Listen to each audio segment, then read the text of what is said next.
um vídeo da série Escravidão no Brasil.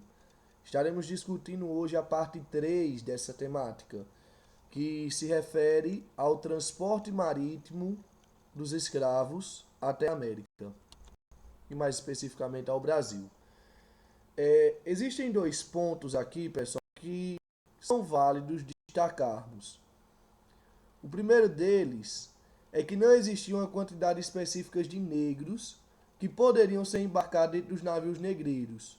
Na verdade, a quantidade de escravos que seriam colocados dentro de cada navio seria de acordo com o peso deles.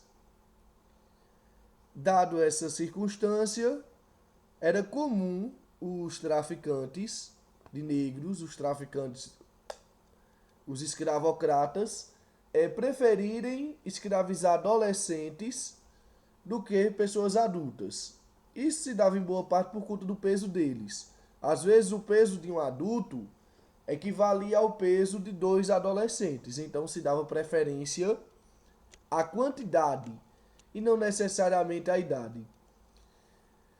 E o que é que isso trazia, pessoal? Isso trazia uma série de complicações. O segundo ponto aí, vocês vão ver que eu estou destacando que existia um alto índice de mortes. Os negros, para você ter ideia, os negros eles eram transportados em camadas. Às vezes a capacidade do navio era para 200 pessoas, às vezes em torno de 400, 500, ou seja, sempre ultrapassando. Porque o que valia não era a quantidade de pessoas que cabia, e sim o peso delas. Inclusive, pessoal, eu separei aqui uma imagem para a gente discutir. O poema em si, de Castro Alves, Davi o Negreiro, ele não tem problemas, mas as imagens que foram vinculadas a esse problema, a esse poema, essas é que trazem uma reflexão complicada. Vejam só, essa imagem, pessoal, aqui é a que tornou-se popular na cabeça das pessoas acerca de como era o transporte dos negros. Vejam que existem algumas beliches, que existe uma série de pessoas, mas isso aqui não condiz com a realidade. Primeiro, por quê? Qual era o local do navio que os negros eram colocados? Na parte inferior do navio, aquela parte que ficava em contato direto com a questão do mar. Era um local úmido. Segundo, nunca eles estariam assim em beliches. Na verdade, eles eram transportados em camadas. Como a quantidade de negros era extremamente alta, era comum eles serem colocados um por cima do outro, 2 a 3 camadas de pessoas.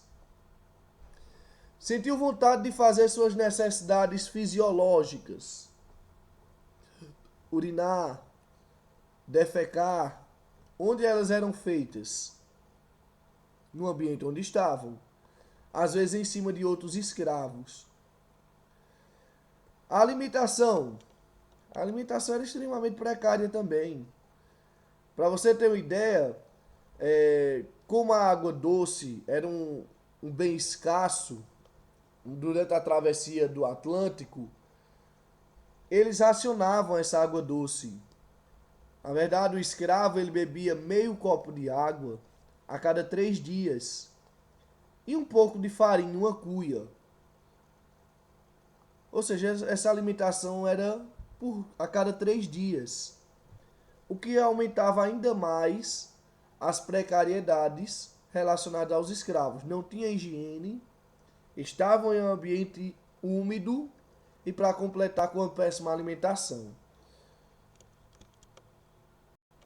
E o que é que isso traz como consequência?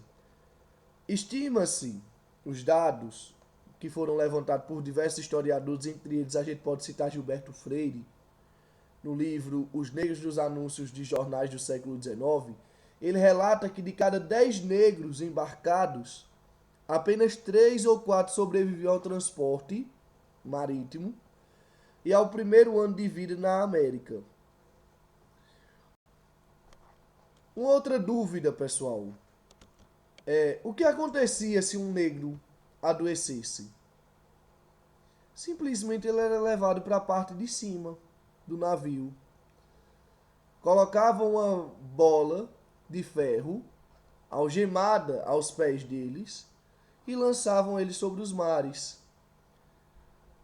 Na verdade, pela deficiência alimentícia, era comum os negros adquirirem escorbuto, uma doença provocada pela deficiência de vitamina C, que nessa época era chamado pelos escravocratas, quando o negro pegava essa doença, ela era chamada de mal de Luanda.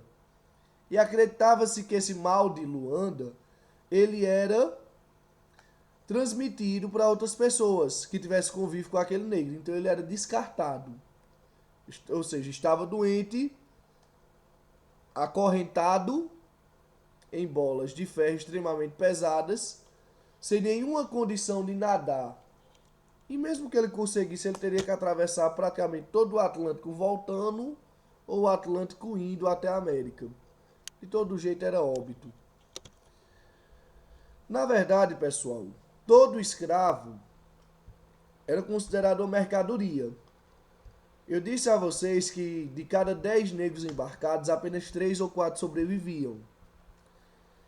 E esses que sobreviviam, pessoal, eles eram encarados como uma mercadoria. Porque a estatística da época comprovam que o tempo médio de escravidão de uma pessoa era de 7 anos. Dificilmente um escravo ultrapassava 7 anos de escravidão. A faixa etária média de vida do escravo girava em torno de 35 a 40 anos. Tem até uma lei que eu acho absurda, que vai ser criada a posteriori, chamada Lei dos Sexagenários, que dizia que se o escravo completou 60 anos, ele trabalhava um ano a mais e se tornava livre. Porém, era uma lei que, podemos dizer, era feita para inglês ver, porque na prática ela não era aplicável. A maioria dos escravos morriam com 35, 40 anos, então chegar aos 60, isso era impensável dentro dos padrões da época. Desde já, pessoal, agradeço a atenção, indico a vocês outras leituras complementares, falando sobre essa temática do transporte negreiro. Vocês podem assistir Atlântico Negro, na Rota dos Orixás, que foi um indicativo já do material anterior, da parte 2. Vocês podem também ler Um Preconceito de Cor, de Chimamanda Adichie, que o livro praticamente é todo dedicado a essa questão do transporte marítimo. Vocês podem ler também o primeiro e o segundo capítulo do livro Os Negros nos Anúncios de Jornais do século XIX, do escritor pernambucano Gilberto Freire. Ou seja, existem vários referenciais. E se quiserem saber um pouco sobre essa questão estatística, sobre essa questão dos 7 anos de escravidão, como elas eram encaradas, indica a vocês a Formação Econômica do Brasil de Celso Furtado. Ok?